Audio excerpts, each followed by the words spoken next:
하나님께서 만드신 이 아름다운 세상이 곧 멸망할 것 같은 그런 두려움과 불안함이 있습니다. 그저 낙관적으로 낭만적으로 잘 될 거야 라고 생각할 수 없는 한계를 이미 넘어섰습니다. 그런데 그럼에도 불구하고 오늘 우리가 할 수 있는 일들을 하는 것은 내가 함으로써 뭔가 대단한 일이 발생하는 것이 아니라 이것이 오늘 저와 여러분을 이곳에 부르신 하나님의 뜻이기 때문에 우리가 이 땅을 살아가면서 그리스도인으로서 이 환경에 대해서, 기후에 대해서 어떤 경각심을 갖고 어떻게 살아야 하는지는 매우 중요한 주제라고 생각을 합니다. 우리 교단은 6월 첫째 주일을 환경주일로 지키는데요, 오늘 사진전이 저희 교회가 준비를 하다 보니까 한 달 늦춰서 오늘 환경주일로 지킵니다. 꼭 지키지 않아도 되지만 매우 중요하고 의미 있다고 생각을 해서 지키게 되었습니다. 작년 말 이 생태적 교회를 위한 관심자들을 모아서 TF를 구성했고 올해 더 그린이라는 팀으로 활동하고 있는 분들이 있습니다. 많은 분들은 아니지만 우리 교회가 구체적으로 실천할 수 있는 일들이 무엇일까를 함께 모여서 논의하고 몇 가지를 시행했는데요, 그 중에 대표적인 게 이 교회 주보를 줄이는 것이었습니다. 종이 주보가 끝나고 나면 대부분 다 버려지다 보니까 이미지를 통해서 성도님들께 전달하고 꼭 필요하신 분들만 보실 수 있도록 종이 주보를 줄였고요. 또 일회용품 사용을 계속해서 이제 줄여나가자라는 운동을 하다 보니까 이제 주일 카페가 지금 활성화되었지만 가능하면 다회용기, 일회용품을 사용하지 않고 다회용기나 텀블러를 이용하는 그런 일회용품 없는 카페를 지향하고 있고요. 각 부서나 사역이나 행사들을 할 때도 가능하면 배달이나 일회용품을 사용하지 않으려는 노력들이 있습니다. 사순절 탄소 금식 캠페인도 진행을 했고요. 이제 매주 이렇게 성도님들께 이 부분에 대해서 경각심을 갖도록 이제 홍보를 하다 보니 조금씩 이제 스며들고 있는 것 같습니다. 그런데 실제로 이 팀에서 소속돼서 열심히 이제 섬기시는 분들은 어제도 이제 사진전을 준비하면서 그런 이야기를 했어요. 너무 신경 쓸 게 많고 너무 스트레스 받는다. 뭐만 하려고 하면 이거 쓰면 안 되는데, 이거 내가 이런 운동하는 사람인데 이제 이런 부담감이 있다, 이런 얘기를 했었는데요. 네, 그만큼 우리 주변엔 나도 모르게 너무나도 무의식적으로 이 세상을, 환경을 해치는 행동을 너무 자연스럽게 하고 있다는 걸 반증하는 것 같습니다. 어느 정도 이 부분을 인식하고 우리가 할 수 있는 몫을 최선을 다해서 하면 좋겠다 싶은데요, 보다 구체적인 실천 과제들을 우리가 계속해서 나누고 있기 때문에 왜 이런 일들을 해야 되는지에 대한 동기들이 우리 성도님들 안에 같이 공감이 되면 좋겠습니다. 더 말하지 않아도 기후위기가 얼마나 심각하고 지금 우리가 피부로 느낄 만큼 환경에 대한 인식이 많이 바뀌어 있습니다. 산불이나 홍수나 폭염, 자연재해 등 너무너무 심각한 문제여서 전 세계적으로 이 탄소 중립 목표를 세우고 실천할 만큼 전 지구적인 과제가 되었기 때문에 이거는 우리가 그리스도인이 아니어도 믿지 않는 사람들도 다 관심을 갖는 주제입니다. 하지만 오늘 그리스도인들은 왜 이 부분에 대해서 보다 더 관심을 갖고 구체적으로 실천하고 위기의식을 가져야 하는지에 대해서 말씀을 나누려고 합니다. 사실은 솔직히 말하면 귀찮고 불편하고 번거로운 일입니다. 그냥 편하게 내 돈 주고 일회용 컵 쓰면 편하잖아요, 그렇죠? 당장에 나에게 손해가 되는 일도 아니고 또 그렇다고 누군가에게 당장 피해가 되는 일도 아니어서 우린 너무 쉽게 이 일을 쓰고 있지만 많은 사람들이 이제 이런 이슈들을 얘기할 때 우리가 일회용컵을 많이 써서 해수면이 상승하다 보니 저 남태평양의 섬은 곧 가라앉게 되었다. 그게 나랑 무슨 상관이냐? 이렇게까지 될 수 있다는 거죠. 나와 아무 상관없는 사람들의 이야기니까요. 내가 하고 있는 이 작은 행동이 그들에게 그 영향을 미친다는 건 알지만 사실 피부로 와닿지는 않습니다. 왜 그것 때문에 이 순간 나의 권리, 나의 자유를 포기해야 되는지가 사실 더 불편한 것이죠. 그러다 보니까 이 부분은 그냥 나의 일이 아닌 것처럼 이제 밀어내긴 하는데요.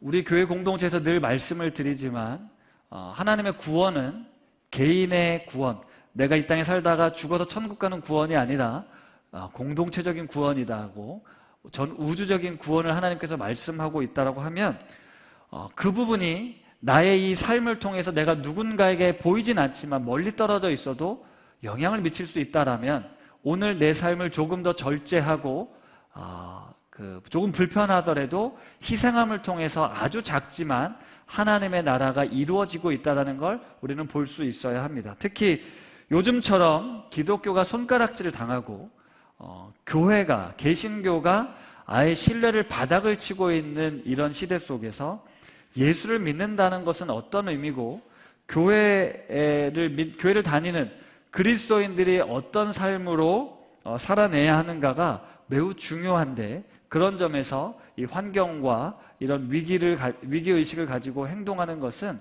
우리가 삶으로 하나님의 나라를 전하는 매우 중요한 요소가 된다고 생각합니다. 아시는 것처럼 우리 교회 비전은 하나님 나라를 세우는 공동체잖아요. 하나님 나라에 대해서 늘 말씀을 드리고 있습니다. 마커스 찬양팀이 그가 다스리는 그의 나라에서라는 찬양을 한 10년 전에 만들어서 불렀는데, 그 찬양의 시작은 어린이들이 부르는 노래로 시작이 됩니다. 하나님 나라는 어떤 곳일까? 하나님 나라에 살고 싶어요 라고 아이들이 노래를 부르면 이제 어른들이 그 대답으로 찬양을 하는데요, 이런 가사가 있습니다. 제가 읽어드릴게요. 하나님 나라는 이곳이란다. 여전히 아프고 슬픈 일이 있지만 행복과 기쁨이 여전히 있는 걸. 우리가 하늘과 땅의 통로야. 이 땅에서 하늘 뜻을 품고 사는 자들, 믿음으로 하늘 뜻을 보여주는 자들, 보내어진 자리에서 동참하는 자들, 믿음으로 주님 보길 소망하는 자들. 하나님이 세상을 지으사 회복하고 통치하시네. 주님이 이곳에 나타나 오시는 날 세상과 우리는 완전하게 변할 거야. 아름다운 세상을 만들어 너희에게 전해줄 거야. 그것이 우리가 해야 할 사명인걸. 그가 다스리는 그의 나라에서. 이 가사, 이 찬양을 한번 들어보십시오. 우리가 이 땅, 이곳이 하나님의 나라인데 이곳에서 하나님의 만드시고 창조하신 그 세상을 다시 회복하는 것, 하나님의 다스림과 통치를 다시 회복하는 것, 그것이 우리의 사명이다라고 이야기하고, 이 아름다운 세상을 다음 세대에게 전해주는 것, 이것이 우리의 사명이다라고 이야기하고 있습니다. 우리의 사명은 하나님의 나라를 이 땅에 이루는 것이고, 우리 다음 세대들이 그 나라를 살아가게끔 하는 것이라는 거죠. 그런데 다음 세대들이 살아가야 될 이 하나님의 나라는 우리 인간만을 위한, 사람만을 위한 천국이 아닙니다. 모든 세상의 피조물들이 그 질서 속에서 다시 그 몫을, 그 자리를 지켜가며 함께 하나님을 찬양하는, 하나님의 창조 계획대로 보존되어 있는 그 세상을 뜻합니다. 우리가 연초에 말씀 사경회 때 안용성 목사님이 오셔서 하나님 나라의 복음에 대해서 말씀을 전해드렸습니다. 그때 십자가 속죄의 복음과 하나님 나라의 복음을 비교해서 설명을 해주셨어요. 보통 우리가 들어왔던 복음은 십자가 속죄의 복음이었다라고 이야기를 합니다. 무슨 말이냐면 우리가 죄인이다, 이 죄의 문제를 해결함 받아야 구원을 얻는데 죄의 해결함을 위해서 예수님이 오셨고 예수님이 십자가에 달려 죽으셨다, 우리가 그 사실을 믿음으로 우리는 구원을 받는다, 이것이 십자가 속죄의 복음입니다. 이 복음은 매우 단순한 구조이기 때문에 우리가 믿고 받아들이기가 너무 쉽습니다. 하지만 여기에는 한계점, 문제점을 노출하게 되었는데, 그것이 무엇이냐면 믿음과 삶의 단절을 가져올 수 있더라라는 거였습니다. 많은 한국의 크리스찬들이 이 십자가 속죄의 복음을 받아들이고 이 땅의 삶은 어쩔 수 없다, 포기하고 내버려두고 우리가 죽어서 가는 천국에만 관심을 가져서 세상 사람들과 어울려 세상을 변화시키기보단 나의 믿음을 지키도록, 그래서 교회 안에서만 신앙생활을 할 수 있도록, 그리고 개인적인 구원에만 관심을 갖도록 하는 문제점을 야기시켰다라고 이야기를 하면서 이 십자가 속죄의 복음을 포함한 하나님 나라의 복음에 대해서 우리가 알아야 된다라고 말씀을 하고 있습니다.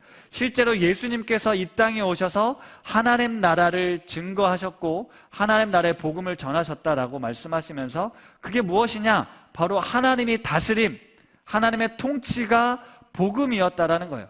로마의 지배하에 이스라엘이 고통 가운데 있었는데 하나님이 오셔서 하나님이 다스리는 나라, 하나님이 통치하시는 나라, 이것이 복된 소식이었다라고 이야기를 하는 겁니다. 그러면서 하나님이 다스리시는 영역이 어디냐?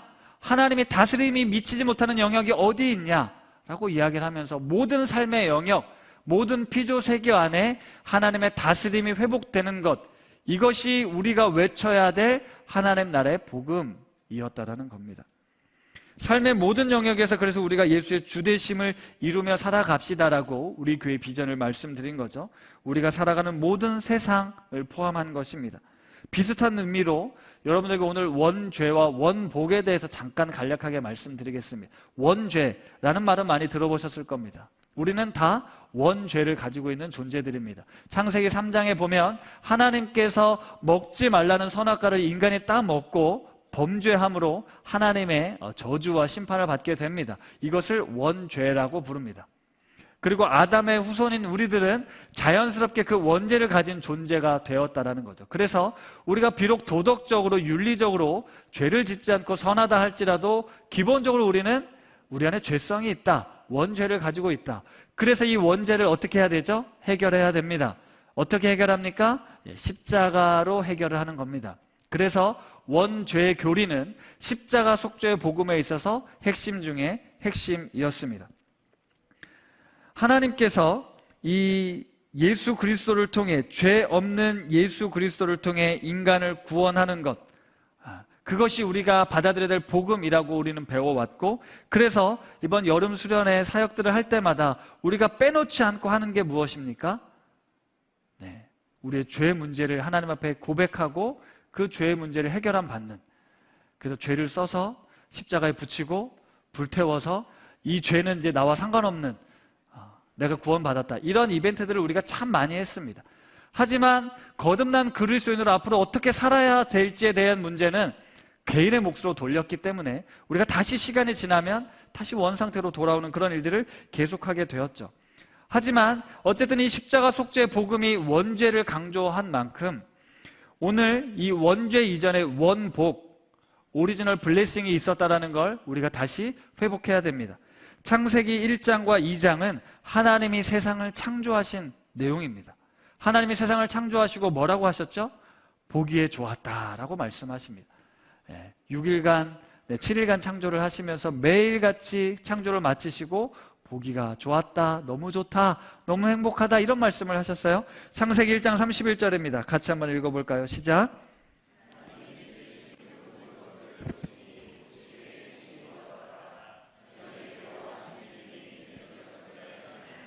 아멘. 모든 것을 보시고 보시기에 심히 좋았더라 라고 말씀하신 거예요. 이게 하나님의 이 세상 창조하실 때 우리에게 처음 주셨던 복입니다. 아까 우리가 I see you라는 인사를 했잖아요. 여러분 안에 하나님이 보기에 심히 좋았다라고 창조한 이 창조물이 지금 우리 옆에 있는 거예요. 우리는 그걸 보고 보기에 심히 좋았다는 이 감정을 다시 회복하는 게 원복, 이렇게 이해를 하시면 될 것 같아요. 하나님께서 그래서 하나님의 형상대로 만든 사람에게 복을 주시고 그 이 세상, 아름답게 창조한 세상을 다스리라고 말씀하시죠. 창세기 1장 26절에서 28절입니다. 이 말씀도 같이 읽겠습니다. 시작.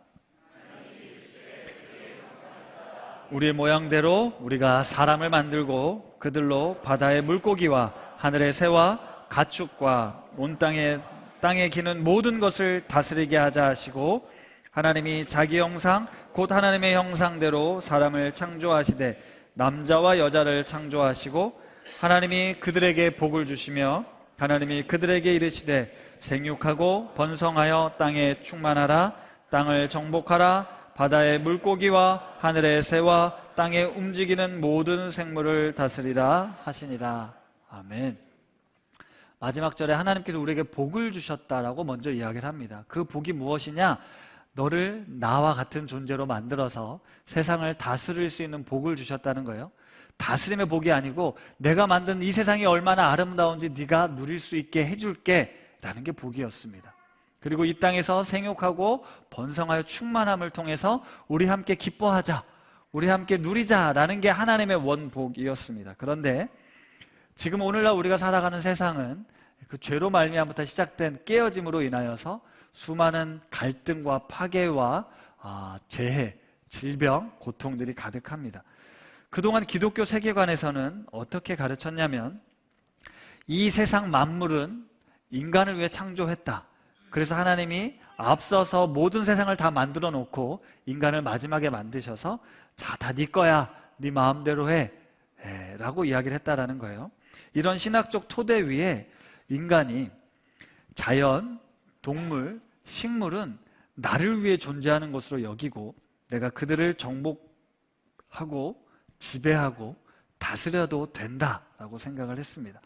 인류의 발전을 위해서 그 자연을 우리의 욕심대로 얼마든지 써도 괜찮다라고 생각을 했다라는 거죠.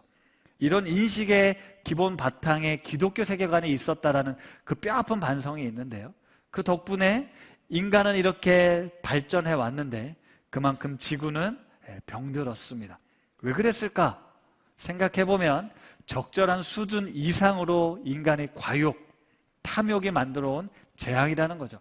하나님이 다스리라고 하신 말씀은 그런 의미가 아니었는데 인간은 인간의 탐욕을 가지고 이 땅을 정복하고 지배하고 침략하고 군림해도 괜찮다라는 인식을 갖게 되었다는 거죠. 이 인식은 죄로부터 시작된 인식이었습니다. 하나님이 만드신 세상 다스림은 그런 원리가 아니었는데 죄로 말미암은 인간은 사단의 지배하에 사단으로 잘못 왜곡된 시각으로 이 세상을 살아왔다는 것이죠.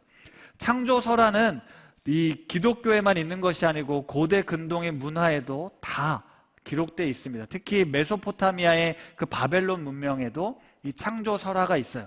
굉장히 기독교와 비슷합니다. 그런데 차이가 있습니다. 그 마루둑이라는 신이 신들과의 전쟁에서 승리하고 패배한 신의 육체로부터 우주를 만들었다라고 해요.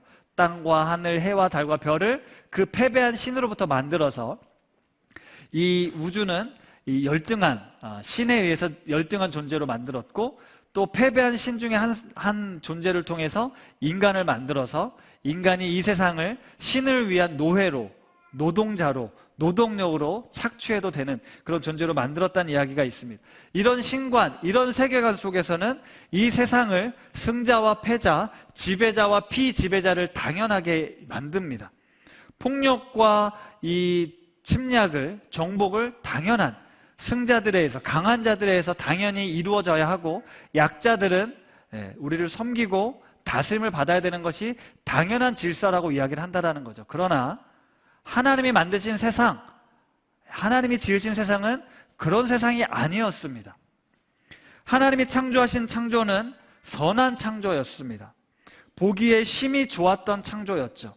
비폭력적인 창조일 뿐만 아니라 무엇보다 중요한 것은 인간의 타락, 내가 만든 창조물이 나의 그 말을 배반하고 범죄에서 떠나갔던 그 인간, 버리고 새로 만들어야 될 그 인간을 위해 스스로 인간이 되셔서 인간을 구원한 하나님의 창조와 구원의 이야기는 세상의 식과 세상이 가지고 있는 가치관과는 전혀 다른 모습이라는 거죠. 그리고 하나님의 창조의 가장 궁극적인 목적은 일곱째 날이었습니다. 안식이었습니다. 모든 것이 질서 속에 조화롭게 있는 그 상태에서 안식을 누릴 때 이것이 창조의 목적이었다는 거예요. 하나님의 나라의 샬롬. 따라서 우리가 꿈꾸는 하나님의 나라는 그 창조되었던 그 질서 속에 하나님 안에서 모든 것이 조화롭게 지내고 있는 그 모습을 샬롬이라고 부르는 거죠. 이것이 하나님의 꿈, 하나님의 뜻, 하나님의 계획이고 그 일을 위해 저와 여러분을 부르셨다라는 겁니다. 이것이 바로 원복을 회복하는 삶이라는 거죠. 사실 우리는 그동안 원죄를 그렇게 강조했고 원죄 때문에 십자가 속죄의 복음을 강조했지만 이제는 원복을 강조하고 하나님 나라의 복음을 우리 삶 가운데 이루기 위해 우리 그리스도인들이 그 삶의 가치, 그런 세계관을 가지고 살아야 한다는 겁니다. 그런 점에서 오늘 로마서 본문 8장은 참 특별한 말씀입니다. 사실 로마서 본문 8장은 인간의 구원, 하나님의 사랑에 대한 위대한 선언, 너무 감격스러운 고백들이 담겨져 있어요. 너무너무 잘 아는 말씀이 로마서 8장에 나와서 몇 구절을 같이 한번 읽어보겠습니다. 시작.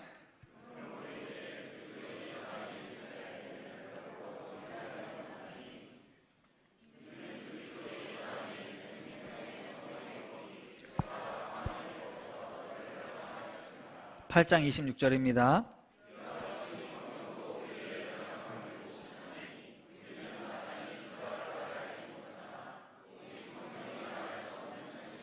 우리를 위하여 친히 간구하시느니라. 로마서 8장 37에서 39절.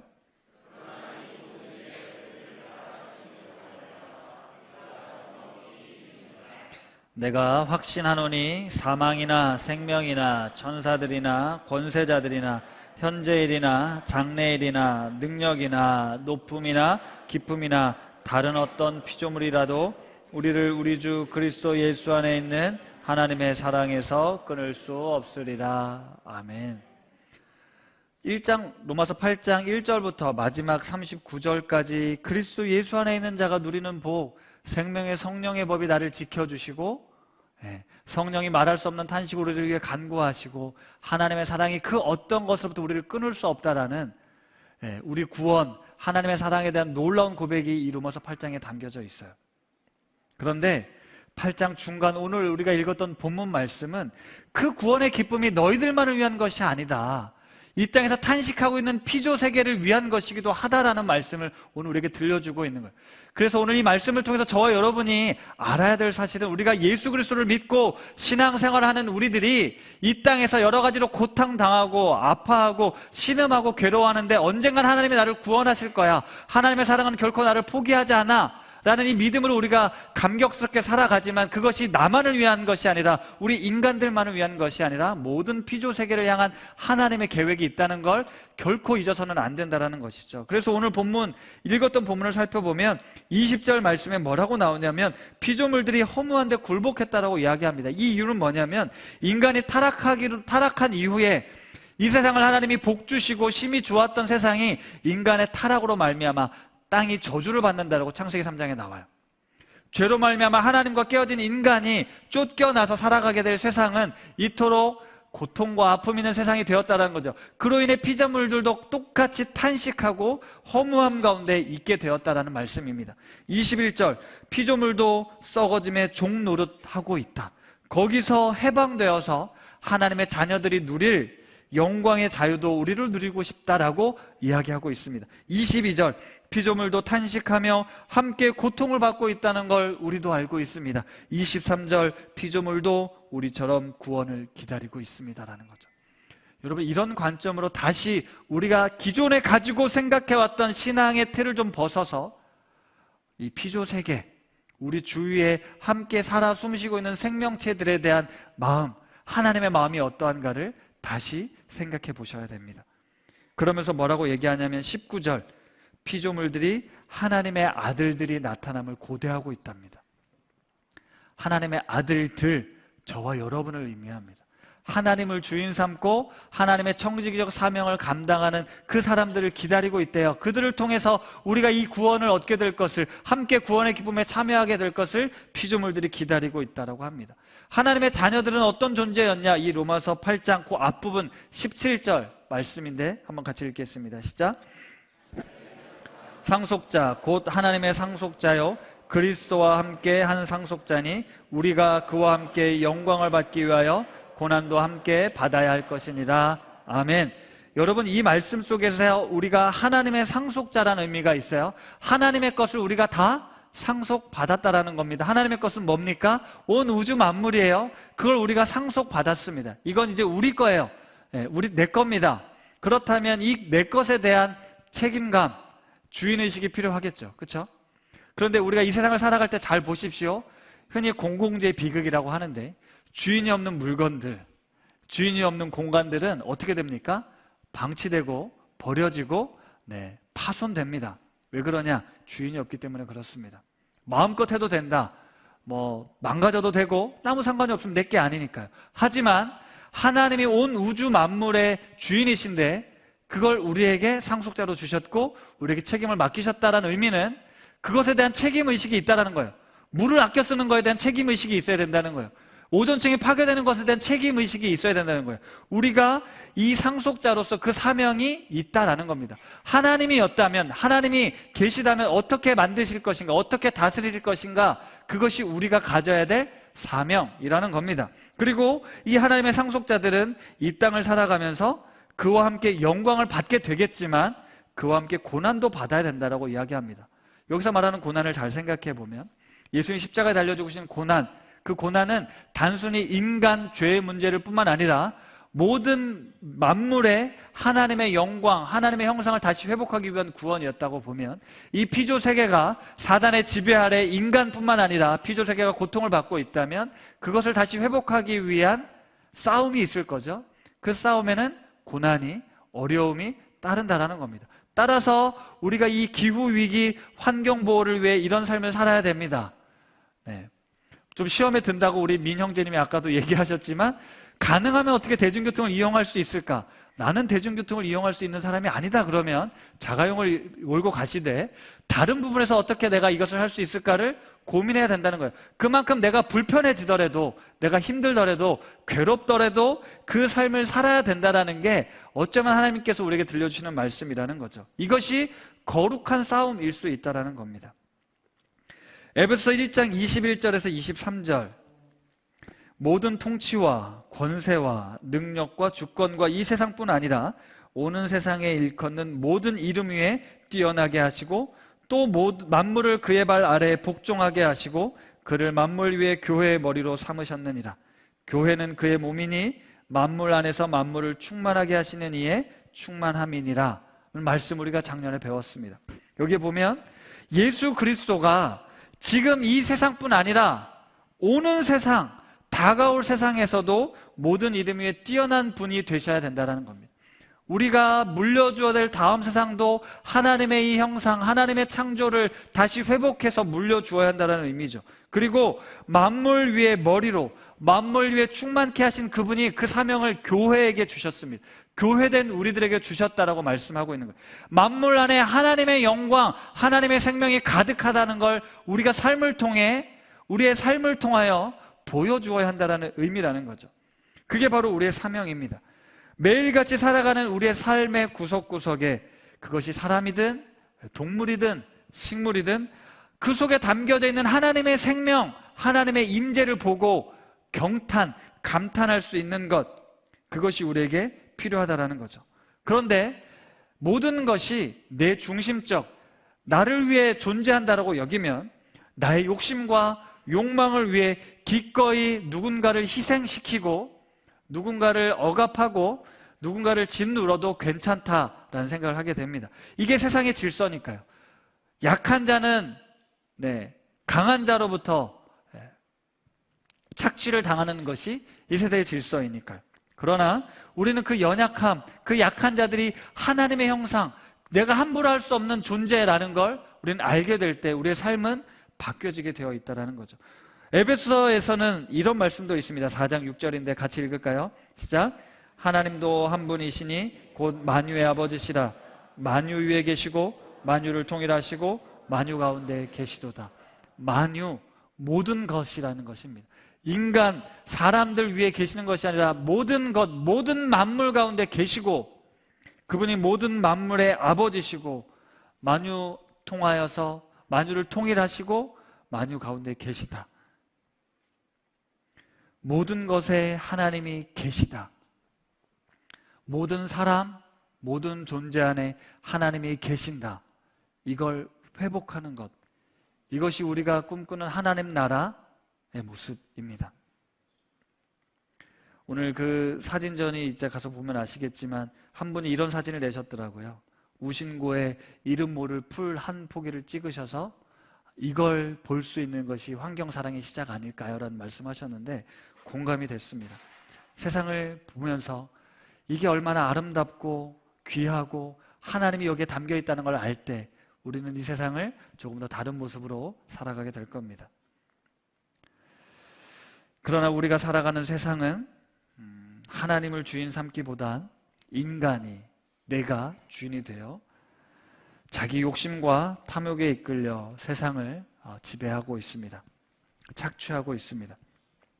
더 많은 것을 소유하고 누리는 것을 성공이라고 생각을 하고 그로 인해서 더 많은 것들을 이제 지구를 이렇게 훼손하고 있습니다. 지극히 인간 중심적 사고입니다. 하나님 보시기엔 너무너무 교만한 모습입니다. 하나님이 싫어하시는 모습이죠. 들풀도 날아다니는 새도 귀히 여기시는 하나님, 우리의 시선이, 우리의 가치관이, 우리의 세계관이 이 하나님의 관점으로 바뀌어야 됩니다. 산업혁명 이후 또 최근엔 4차 혁명, 이 인공지능, 점점 더 인간의 가치가 정말 물건처럼 여겨질지도 모르는 그런 위기가 찾아온 시대 아닙니까? 산업혁명 이후에도 그런 모습이 있었습니다. 너무 많은 것을 생산하고 너무 많은 걸 소비하고 있습니다. 그 대가가 너무너무 혹독해서 지금 우리에게 다시 이제 어려움으로 다가오고 있는데요. 그런데 이 속도를, 이 흐름을 멈출 수가 없습니다. 그 거대한 톱니바퀴 아래서 우리도 어쩔 수 없이 그 흐름에 따라가고 있어요. 개인적인 노력들이 너무너무 미미하고요. 아까도 말했지만 개인적인 노력들이 얼마나 영향이 있겠냐라고 생각하고 쉽게 타협을 합니다. 저도 마찬가지입니다. 매일같이 출퇴근은 혼자서 자가용을 끌고 오는 것, 이거 얼마나 낭비라는 걸 알면서도 대중교통이 참 어렵습니다. 지금 이 극성수기를 맞아서 전 세계적으로 비행기가 얼마나 많이 뜨고 있습니까? 거기서 발생되는 탄소가 어마어마하다는 사실을 아시죠? 멈출 수 없습니다. 우리가 살고 있는 시대가 그런 시대가 되어버렸어요.